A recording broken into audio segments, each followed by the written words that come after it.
எப்பா weight loss பண்ணணும்னா உங்களுக்கு சுகர் வராதம்மா, அதுவும் குண்டா இருக்கிறவங்களுக்கு தான் வந்துட்டு சுகர் வர்றதுக்கு நிறைய பாசிபிலிட்டிஸ் இருக்கா.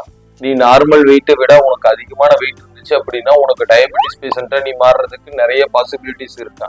இந்த மாதிரி கண்டிப்பா உங்களுக்கு தெரிஞ்சவங்க சொல்லியோ இல்லாட்டி நீங்களே வந்துட்டு ஒரு 2-3 பேர்த்துக்கிட்ட வந்துட்டு ஏதாவது ஒரு சோர்ஸ்ல படிச்சுக்கிட்டோ போயிட்டு சொல்லியிருப்பீங்க. பட் என்னைக்காவது நீங்க யோசிச்சு பார்த்துருக்கீங்களா, இதுக்கு இதுக்கு என்ன சம்மந்தம்? ஆட்டோ கண்ணாடி திருப்புனா எப்படி ஜீவா வண்டி ஓடும் அப்படின்னு சொல்லிட்டு என்னைக்காவது யோசிச்சு பார்த்துருக்கீங்களா? பட் நிஜமாலுமே நீங்க இந்த ஆட்டோ கண்ணாடி திருப்பினீங்க அப்படின்னா உங்களால சேஃப் அண்ட் செக்யூரா வந்துட்டு டிராவல் பண்ண முடியுமாங்க எப்படின்னு சொல்லிட்டு இந்த வீடியோல ஃபுல்லா பார்க்கலாம். நீங்க ரிலாக்ஸா உட்காந்து இதுக்கான டீட்டெயில்ஸையும் தெரிஞ்சுக்கிட்டு மற்றவங்களுக்கு அட்வைஸ் பண்ணி இந்த வீடியோவை ஷேர் பண்ணி அவங்களையும் தெரிஞ்சுக்க செஞ்சிருங்க.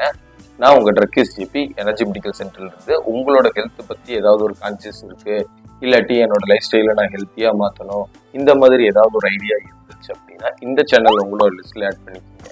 இப்போ நம்ம ஒரு கண்டென்ட்டுக்குள்ள வருவோம். நீங்க ஒரு நாளைக்கு எவ்வளவு வேலை செய்யறீங்க என்ன பண்றீங்க அப்படின்னு சொல்லிட்டு நீங்க ஒரு நாள் வந்துட்டு ஜஸ்ட் கால்குலேட் பண்ணி பாருங்க. அண்ட் அதே மாதிரி நீங்க என்ன சாப்பிட்றீங்களோ என்ன வச்சிருக்கீங்களோ அதோட கலோரிஸையும் ட்ராக் பண்ணி வச்சுக்கோங்க. இதையும் நீங்க கம்பேர் பண்ணி பார்க்கறப்பவே வந்துட்டு உங்களுக்கு புரிஞ்சிடும். நம்ம செய்யற ஒர்க்குக்கு தேவையான கலோரிஸ் இன்டேக்கை நம்ம எடுத்துக்கிறது கிடையாது. அப்படி நம்ம கலோரிஸ் இன்டேக்கை எடுத்துக்கல அப்படிங்கிறப்போ அதிகமா இருந்துச்சு அப்படின்னா அது உங்களுக்கு வந்துட்டு ஃபேட் கெய்னிங்கா வந்து நிற்கும், கொலஸ்ட்ரால் லெவல் அதிகமாகும். இதனால வந்துட்டு உங்களுக்கு டயபெட்டிஸ் காஸ் ஆகும், பிபி காஸ் ஆகும். இந்த மாதிரி நிறைய ப்ராப்ளம்ஸ் இருக்கு. அது ஒரு சில டைம்ல திடீர்னு நீங்க சாப்பிட்ற கலோரிஸ்ங்கிறது வந்துட்டு அதிகமா இருக்கு, பட் அது வந்துட்டு என்னோட உடம்புல ப்ராப்ளம் பண்ணக்கூடாது அப்படின்னா அப்படிப்பட்ட கலோரிஸை நம்ம பேர்ன் பண்ணணும். அப்படி பேர்ன் பண்றதுக்கு நமக்கு இருக்க ஒரே ஒரு பிரம்மாஸ்திரம் என்ன அப்படின்னா பிசிக்கல் ஆக்டிவிட்டிஸ். ஒரு சின்ன கான்செப்ட்ல வந்துட்டு சொல்றேன், யோசிச்சுக்கோங்க. நீங்க ஒரு நாளைக்கு தேவையான அளவுக்கு தேவையான சோர்ஸ் ஆஃப் கலோரிஸ் எடுத்துக்கிறீங்கிறத விட அந்த சோர்ஸை விட அதிகமா இருக்க கலோரிஸை நீங்க பேர்ன் பண்ணணும்னு நினைச்சீங்க அப்படின்னா ஜஸ்ட் ஒரே ஒரு தடவை நீங்க ஒரு யோகால சூரிய நமஸ்காரங்கிற விஷயம் இருக்கு. அந்த சூரிய நமஸ்காரம் ஒரு ரொட்டேஷனை நீங்க கம்ப்ளீட் பண்ணீங்கன்னா 9.8 வருதான். ஆவரேஜா வந்துட்டு ஒரு 24 சர்க்கிள்ஸ் வந்துட்டு நீங்க கம்ப்ளீட் பண்ணீங்க அப்படின்னா ஒரு 200+ கலோரிஸை வந்துட்டு நீங்க பேர்ன் பண்ணியிருப்பீங்க.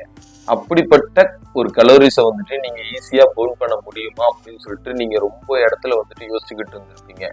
இந்த மாதிரி பிசிக்கல் ஆக்டிவிட்டிஸ்ல யோகாவை மட்டும் ப்ரொமோட் பண்றேன்னு இல்லை, இந்த மாதிரி நிறைய இருக்கு. சைக்கிளிங் பண்றீங்க அப்படின்னா அந்த சைக்கிளிங்ல வந்துட்டு ஒரு 12 மினிட்ஸ் நீங்க இந்த மாதிரியான விஷயங்களை செய்யறப்போ ஆட்டோமேட்டிக்கா உங்களோட கலோரிஸ் வந்துட்டு நீங்க நினைக்கிறத விட அதிகமாகவே பேர்ன் பண்ண முடியும். அப்படி பேர்ன் பண்றதுனாலயே உங்களோட ஹெல்த் வந்துட்டு ரொம்ப பெட்டராகவும் இருக்கும், உங்களுக்கு டயபெட்டிஸ் வராம இருக்கும். வந்தவங்களா இருந்தாலும் அந்த டயபெட்டிஸோட லெவல் குறையும். இது மாதிரி நீங்க கன்சிஸ்டண்டா செஞ்சுக்கிட்டு இருக்கிறதுனால உங்களோட ஹெல்த் அதுக்கு அடாப்ட் ஆகிருச்சு, அந்த விஷயத்த மாத்திக்கிச்சு அப்படின்னா நீங்க டயபெட்டிஸ்க்கு எடுத்துக்கிட்டு இருக்க ட்ரக்ஸ் இந்த மாத்திரை மருந்து அப்படிங்கிற விஷயத்த விட்டு நீங்க வெளியில வந்து ஒரு ஹெல்த்தியான லைஃப் ஸ்டைல கூட வாழ முடியும்.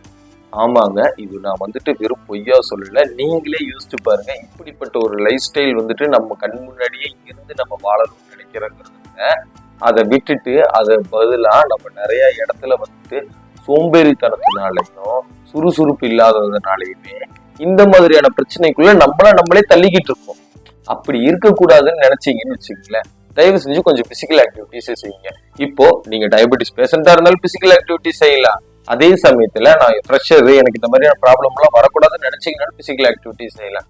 பிசிக்கல் ஆக்டிவிட்டிஸுக்கு அவ்வளவு பவர் இருக்குங்க. அந்த விஷயத்த செஞ்சு நம்மளோட ஹெல்த்தை நம்ம பாதுகாத்துக்கலாம். உங்களுக்கு இந்த மாதிரி அதை பத்தியா தெரிஞ்சுக்கணும் இல்லாட்டி எதுலயா டவுட் இருக்கு அப்படின்னா நம்ம கமெண்ட் செக்ஷன்ல சொல்லிட்டு இருப்பாங்க. அதை பத்தின வீடியோவை நான் ரெடி பண்ணி ஒரு நோட்டிபிகேஷனோட நான் உங்களுக்கு சென்ட் பண்றேன். அதுக்கு நீங்க செய்ய வேண்டிய ஒரே ஒரு விஷயம் என்ன அப்படின்னா நம்ம சேனல் சப்ஸ்கிரைப் பண்ணி பெல் ஐகானை பிரஸ் பண்ணி வச்சுக்கோங்க.